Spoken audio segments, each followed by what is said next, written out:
3 days ago, I found a video file on my work computer that I didn't create.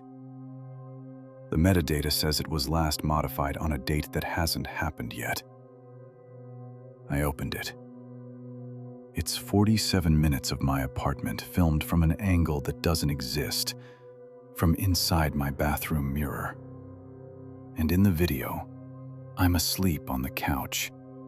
But halfway through, I sit up, look directly at the camera and say, "Stop watching. He already knows you found it."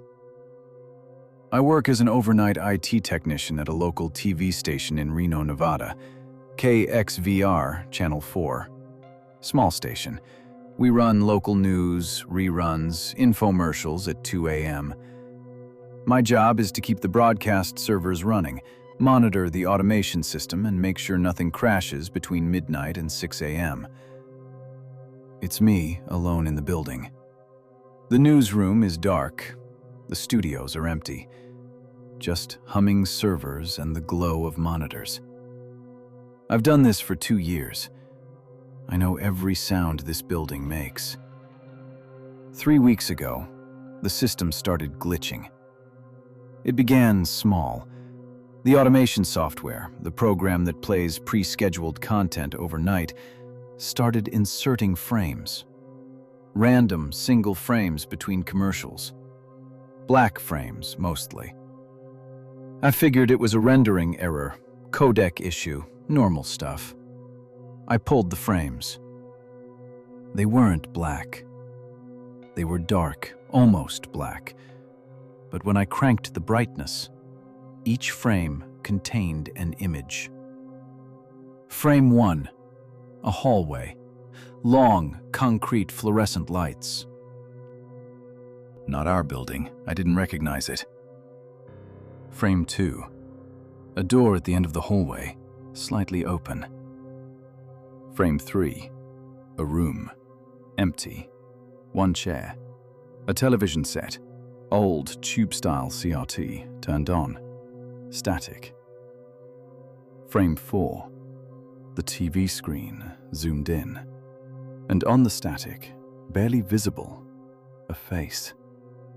Pale, eyes too far apart, mouth open, not screaming, just open, like a hole. These frames were broadcasting, going out to whoever was watching KXVR at 3 a.m. One frame at a time, 1/30th of a second each. Nobody would consciously see them. I deleted them, checked the server logs. The files had no origin, no upload timestamp, no user ID. According to the system, they had always been there. The next night, it escalated. At 2:22 a.m., the broadcast cut out. Total signal drop. Dead air for 11 seconds, which in television is an eternity. The automation log showed that during those 11 seconds, a video file played. A file called hallway_feed_live.avi. I found the file in the server. It was 11 seconds long. I played it. Footage of a hallway. The same concrete hallway from the frames. But this time, the camera was moving. Slowly. Handheld. Someone was walking. Breathing. I could hear wet, heavy breathing and bare feet on concrete. The camera reached the door. Pushed it open. Inside, the room, the chair, the CRT television. But the TV wasn't showing static anymore. It was showing our broadcast, KXVR. Live, the exact infomercial that had been playing when the signal dropped. The camera moved closer to the CRT screen. Closer, until the screen filled the frame. And in the reflection of the glass, whoever was holding the camera. I paused it, enhanced it. My stomach folded in half. The reflection showed the KXVR control room. My control room. The angle was from directly behind my chair, and sitting in my chair back to the camera was me. But I wasn't holding a camera. I was at my desk, working, exactly as I had been during those 11 seconds. Someone had filmed me from behind while I was sitting right there, in a room I was alone in, and broadcast it through our own signal. I checked the security cameras. Hallway, empty. Control room, just me. Parking lot, my car, one street light, nothing else. No one entered or exited the building. I reported the incident. My station manager reviewed it in the morning. He saw the file. He saw the footage. But when the engineer examined the broadcast logs, he found no interruption. According to every system, the signal never dropped. Those 11 seconds of dead air never happened. But the file was still on the server. hallway_feed_live.avi. Timestamped and real. The engineer deleted it. I watched him delete it. That night, it was back. Same file name. But now it was longer. 23 seconds. The new footage showed the same hallway, same room, same CRT. But this time, the chair wasn't empty. Someone was sitting in it, facing the television. I couldn't see their face. The camera was behind them. They were watching the CRT. On the screen was KXVR's live feed again. But it wasn't an infomercial this time. It was our news desk. Empty studio. Except someone was sitting at the anchor desk. It was me. Wearing clothes I don't own. Looking directly into the camera. Reading something. No audio. The file was silent. But I could read my own lips. If you're watching this, it's already inside the signal. Do not rewind. Do not enhance. You are teaching it your face. I should have quit. I know that now. Instead, I came back the next night. The server had a new folder I'd never seen. It was labeled with my full name. First, middle, last. No one at the station knows my middle name. I never put it on any form. Inside the folder, hundreds of files.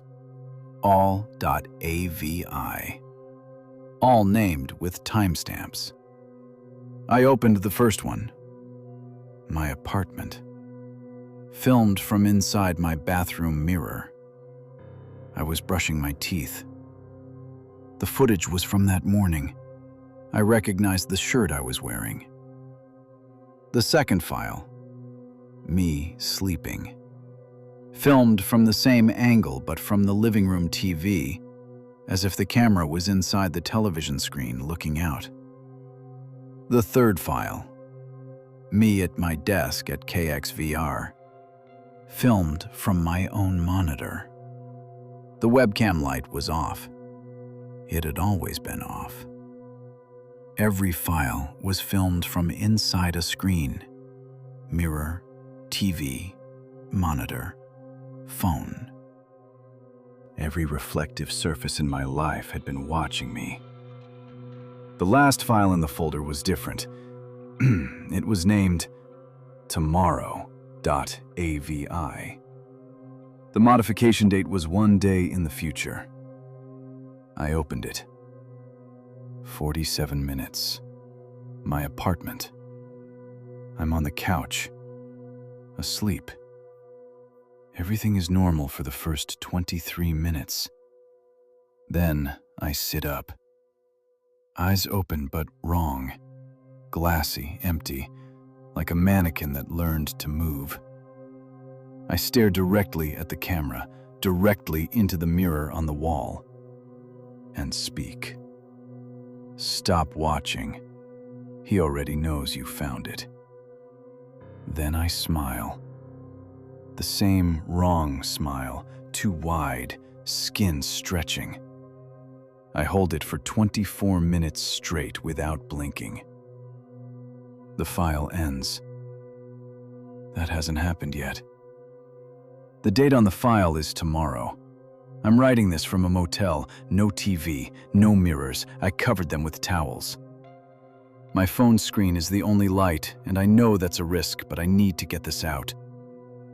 Because an hour ago, I checked the KXVR broadcast, streamed it on my phone just to see. At exactly 2:22 a.m., the infomercial glitched. One frame, 1/30th of a second. I screenshotted it, brightened it. It's this motel room. This exact room. Filmed from the screen I'm looking at right now. And I'm in the frame. Sitting on the bed, typing on my phone. Exactly as I am at this moment. But standing behind me, between me and the towel-covered mirror, is a shape. Tall, dark, no features, except for a mouth, wide open. A perfect black circle, like a hole in a face. I haven't turned around. I won't. Because I can feel warm breath on the back of my neck. And it started 11 seconds ago. There's a TV channel that only exists between 3 and 3:06 a.m. It doesn't have a name. It doesn't have a network. The guide just lists it as Channel 0. Last week it aired my obituary. The date of death was today. I install cable boxes for a regional provider in Bakersfield, California. Night Owl Cable. Small company, mostly rural customers. Ranches, trailer parks, houses 20 miles from the nearest neighbor. The kind of places where satellite doesn't reach and streaming isn't an option. I work the late service calls. Customer's cable goes out at midnight. I'm the guy who drives 40 minutes into nowhere to fix it. I've done it for 3 years. I've seen every kind of signal issue. Crosstalk, ghosting, dead channels, firmware corruption. I've never seen anything I couldn't explain. Until Mrs. Alvarez called. She lived alone off Route 58, 86 years old. She called at 1 a.m. on a Wednesday, upset. Said her TV was showing the bad channel again. Dispatch told me she'd called 11 times in the past 2 months. Every technician who went out found nothing wrong. I got there at 2:15 a.m. She was sitting in her living room, lights off, TV on, playing a rerun of some 70s game show. Normal signal, clear picture. Diagnostics on the box. Everything clean. I checked the coax, the splitter, the wall plate. Textbook installation. "It won't come on yet," she said. "It starts at 3. I humored her. I sat down. We watched TV in silence. At 2:59 a.m., the signal dropped. Screen went blue for half a second. Then a new channel appeared. The guide showed Channel 0, no data. The screen displayed a test card. The old kind, color bars with a tone, like something from the 1970s emergency broadcast system. But the colors were wrong. Slightly off hue. The reds were too dark, almost brown, like dried blood. Then the tone changed. It dropped in pitch, slow and grinding, until it wasn't a tone anymore. It was a voice. Buried under static, speaking in a flat, monotone cadence. This is a required broadcast. Please remain seated. The following information is mandatory. Non-compliance has been noted. Mrs. Alvarez crossed herself and closed her eyes. The test card disappeared. What replaced it looked like a local news broadcast, but wrong. The set was our local KBAK studio, or something that looked almost like it. Same desk, same logo, but the lighting was greenish, sickly. And the anchor sitting behind the desk wasn't a person I recognized. He wore a suit. His hair was neat. His face was almost right, like an AI-generated face before the technology was good. Symmetrical in a way that made my skin crawl. His eyes didn't blink, not once. He read the news, local stories, but they hadn't happened yet. A house fire on Callaway Drive will claim 2 lives Thursday morning. Cause, electrical failure. The homeowner's name is Daniel Marsh. I looked it up the next day. Thursday morning, house fire, Callaway Drive, 2 dead, Daniel Marsh.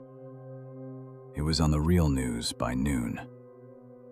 I went back to Mrs. Alvarez the following Tuesday. She let me in without a word. Same routine, lights off, TV on, waiting. 3 a.m., Channel 0. This time, the test card lasted longer. The tone was lower. The voice returned. Viewer 1 and Viewer 2 are present. Thank you for your compliance. Viewer 1 and Viewer 2. It knew 2 people were watching. The anchor appeared. Same wrong face, same unblinking eyes, same green-lit studio. He read 3 stories. A car accident on Highway 178. It happened 2 days later, exactly as described. A missing girl found in an irrigation canal, reported on Friday's news. A gas leak at a restaurant downtown, Saturday morning. Then the anchor stopped reading. He set down his papers. He looked at the camera. For the first time, his expression changed. He smiled. Not warmly, mechanically, like a muscle test. Personal bulletin for Viewer 2. I was Viewer 2. I knew it. Kevin Andrew Marsh. Date of birth, September 14th, 1991. Current employer, Night Owl Cable. Current address, 4781 Sterling Road, Unit C. Every detail correct. My full name, my birthday, my address. End of personal bulletin. Compliance reminder. Do not record this broadcast. Do not share this broadcast. Do not attempt to trace this signal. You have been warned previously. I had not been warned previously. This was my second time watching. The broadcast cut to color bars. The tone played for 10 seconds. Then the TV snapped back to regular cable. 3:06 a.m. 6 minutes. It was always 6 minutes. Mrs. Alvarez looked at me. "You see now?" she whispered. "It knows who's watching." I became obsessed. I brought equipment the next week. Signal analyzer, spectrum monitor, a digital recorder. 3 a.m. The channel appeared on the TV, but my equipment showed nothing. No signal change, no frequency shift. According to every instrument I had, Channel 0 did not exist. The TV was receiving nothing, yet the broadcast played. I hit record on my camera. pointed it at the screen. The anchor appeared. Same face, same dead eyes. He read 2 stories I didn't catch because I was focused on the equipment. Then he stopped. He looked at the camera. The smile again. Wider this time. Too wide. Viewer 2, you are recording. This is your second warning. There will not be a third. The TV turned off. Not to stand by. Off. The power light went dark. I checked. The plug had been pulled from the wall. By itself. The cord was lying on the floor 3 feet from the outlet. I checked my camera. The recording was there. 22 minutes of footage. But when I played it back, the screen in the video showed only static. No anchor, no stories, no test card. Just white noise. But the audio captured something. Underneath the static hiss, almost imperceptible, a voice repeating one phrase for the entire 22 minutes. He is watching you, watch him. He is watching you, watch him. He is watching you, watch him. I went back one final time. I didn't bring equipment. I didn't bring my phone. I just sat in the chair next to Mrs. Alvarez and waited. 3 a.m., color bars, the tone. But tonight it was different. The tone warbled, distorted, like the signal was struggling. Bleeding. The anchor appeared, but the studio behind him was darker. The green light was gone. He was sitting in near total darkness. His face was barely visible. His smile was still there, frozen, stretched. But his eyes were different. They were looking slightly off camera, to the left, at something I couldn't see. He didn't read stories. He just sat there, breathing. I could hear it through the speakers. Ragged, wet. Then, slowly, he raised one hand and pointed at the camera. At me. The screen cut to a graphic. White text on black background, formatted like a news ticker. Obituary, Kevin Andrew Marsh, Bakersfield, CA. Born September 14th, 1991. Died, today's date. Cause of death, data incomplete. Services, none. No body recovered. It stayed on screen for 30 seconds. Then the TV went to static. Not regular static. The static moved in patterns, swirling, almost organic, like something was pressing against the screen from the other side, pushing through. The glass of the TV screen began to bow outward, physically. The surface stretched like a membrane. Mrs. Alvarez grabbed my arm. "Don't look at it," she said. "That's how it gets through. It needs eyes. It comes through the eyes." I looked away. I stared at the floor. The static sound grew louder, deafening, then stopped. Dead silence. I looked up. The TV was off. The screen was intact. The room was dark. Mrs. Alvarez was sitting in her chair, eyes closed, rosary in her hand. "It's gone," she whispered. "For now." I drove home. I walked inside. I turned on every light. I sat at my kitchen table until sunrise. At 7 a.m., I called Night Owl to report the issue. My supervisor picked up. "Hey, I need to talk about the Alvarez account," I said. Silence. "Kevin, what are you talking about?" "Mrs. Alvarez, Route 58. I've been doing service calls for her. A long pause. Kevin, that address was decommissioned 8 years ago. The customer, Rosa Alvarez, she died in 2016. We pulled the service line. There's no cable box at that address. There hasn't been for almost a decade. I hung up. I drove to Route 58. I pulled up to the house. It was abandoned. Boarded windows, dead lawn. No power line connected. The front door was open. I went inside. The living room was empty.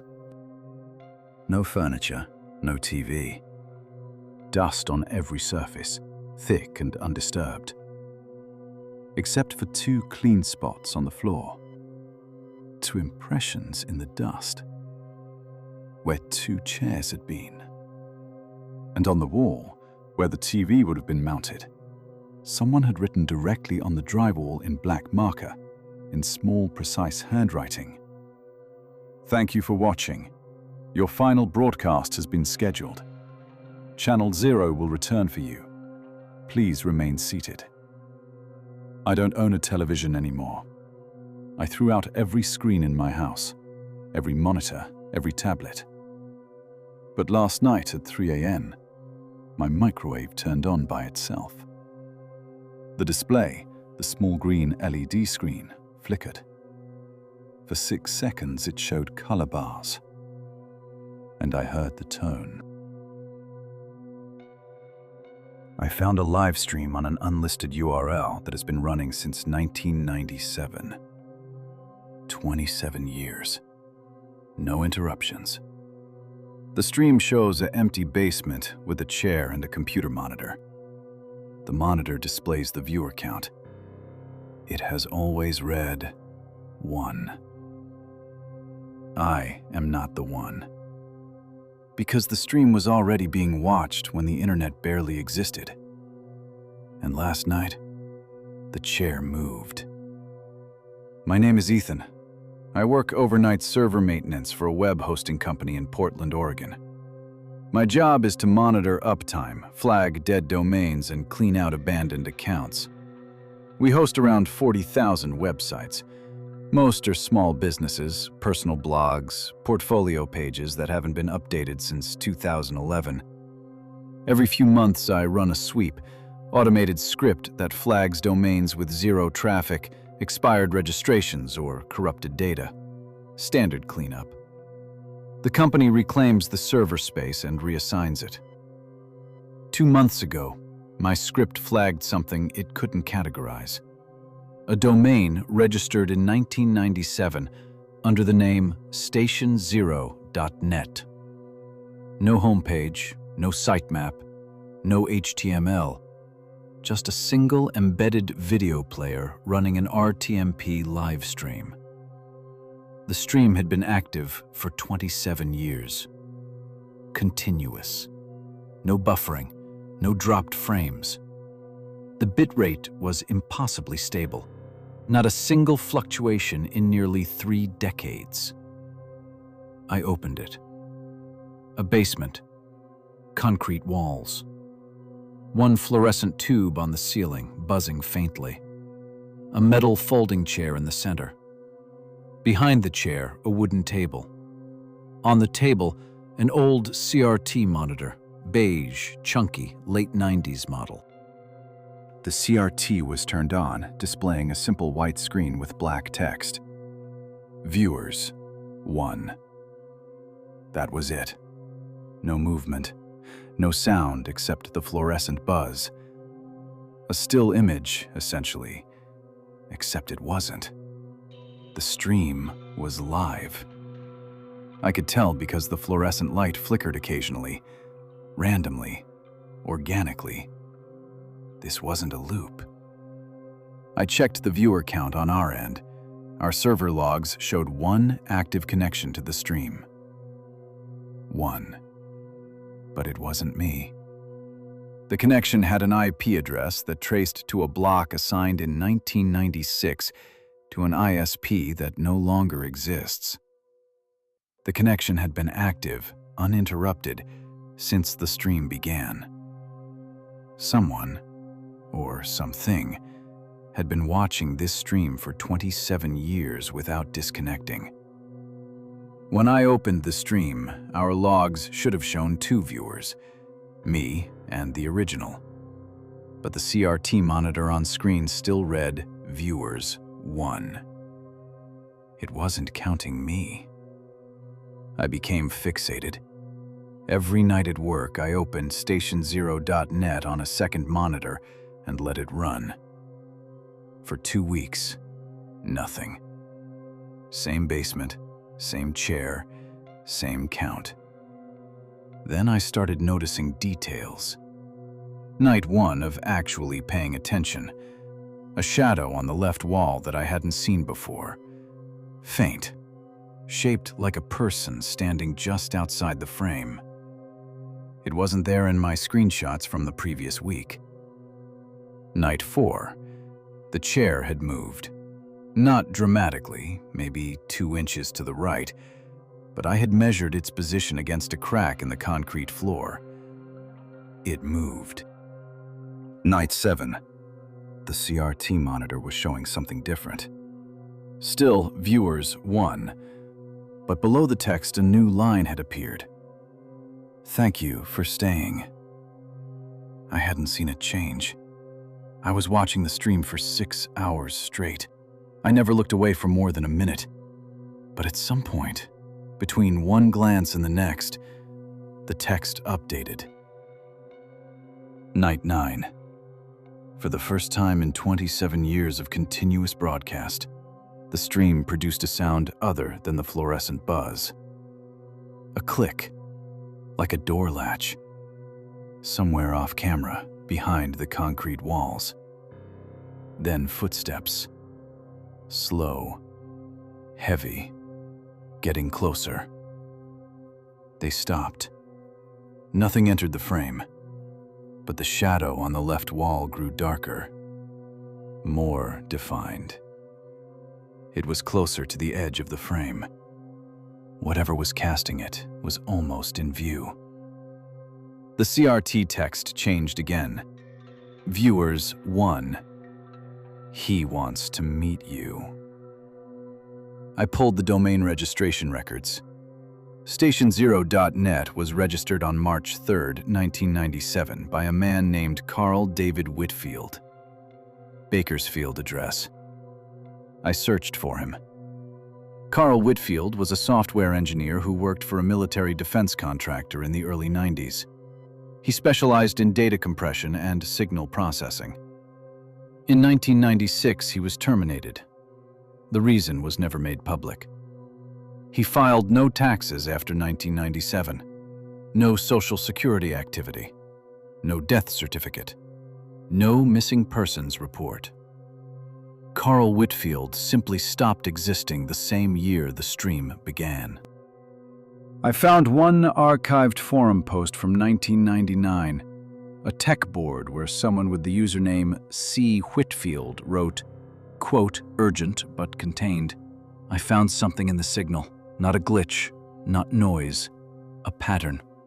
It repeats every 6 minutes and it responds to observation. I've isolated it. I've given it a feed. It only needs 1 viewer. Do not become the second. It is contained as long as only 1 watches. If a second viewer connects, it will have triangulation. It will know where the viewers are. It will leave the screen. One reply from an anonymous user. Carl, you need to shut it down. Carl's response. I can't. It's not streaming from my computer, it's streaming through it. I am the first viewer. I can never disconnect. If I do, it will find another, and it won't stay in the basement. No further posts. The account went inactive in 1999. 2 nights ago, 2:47 a.m. I opened the stream like always. The basement looked different. The fluorescent light was dimmer, pulsing slowly like breathing. The chair was facing the camera now, It had been angled to the side before. Someone had turned it. The CRT monitor read, "Viewers, 2." My blood stopped. 2. It had never read 2. In 27 years, no log showed a second viewer. I was the second viewer. Then the CRT text changed, line by line, slowly.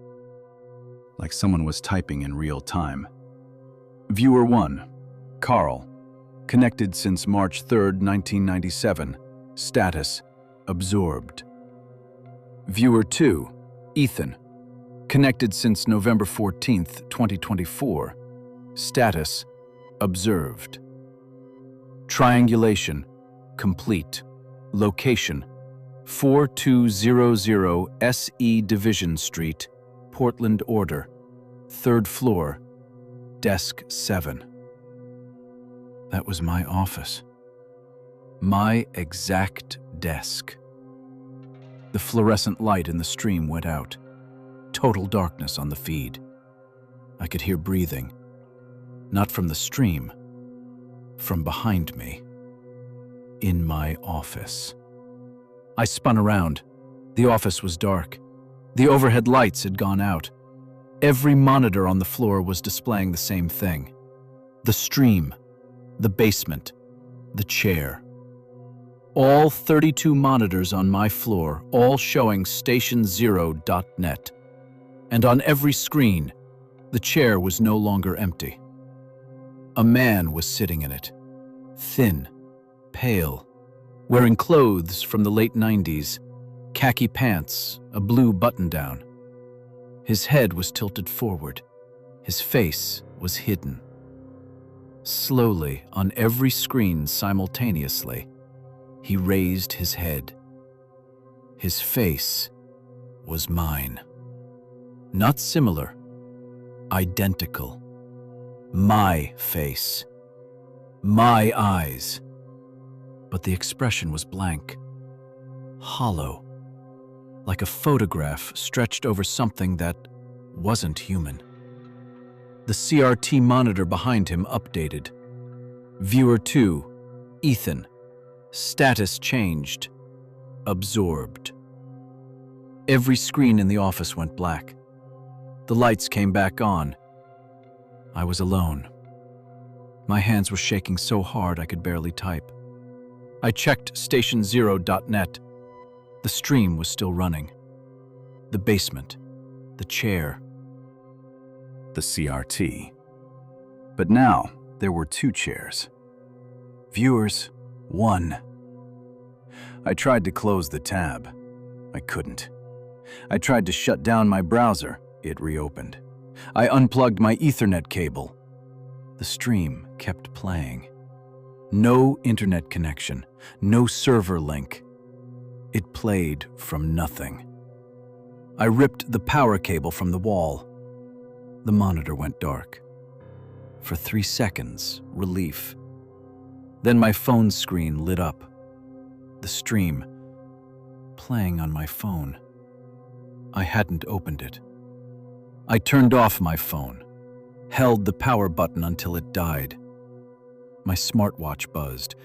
On its tiny screen, the basement, the 2 chairs, the counter, viewers 1. I smashed the watch. I drove home. No screens. I covered everything.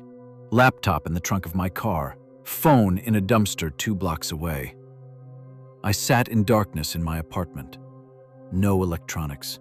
Nothing with a screen. Just me, breathing, staring at the wall. Then I heard it. A faint, high-pitched hum. The fluorescent light in my kitchen was on. I never turned it on. It was buzzing, pulsing, slowly, like breathing. I walked into the kitchen. My microwave, the oven clock, the small display on my refrigerator's water filter. Every tiny screen in my home, Every LCD, every LED, every single digital display was showing the same image. The basement, 2 chairs, the counter. But the counter no longer read viewers 1. It read viewers 0. Stream ended. Thank you, Ethan. You are inside now. I'm writing this on paper. A friend is transcribing it and posting it for me. I will not touch a screen again. But I know it doesn't matter. Because last night, I dreamed of the basement. The concrete walls, the fluorescent light, the chair. I was sitting in it. And through the camera, through the feed, I could see a young woman at a desk late at night, staring at her monitor. She had just found an unlisted stream, and the counter read, viewers 1.